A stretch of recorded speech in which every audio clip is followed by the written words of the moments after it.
Narito ako sa isang lugar na di ko maintindihan. Nakikipagsapalaran sa buhay na ang hantungan ay kawalan.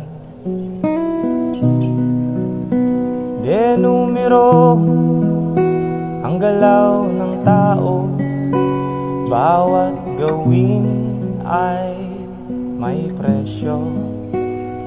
O narito ako sa isang lugar na di ko maintindihan.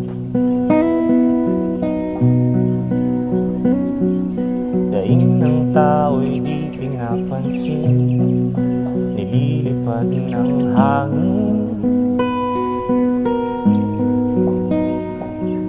Pangkain sa araw-araw ay di malaman paano pagkakasyahin. Lalong yumayaman ang mga mayaman, lalong naghihirap ang mga mahirap. O narito ko sa isang lugar na di ko maintindihan.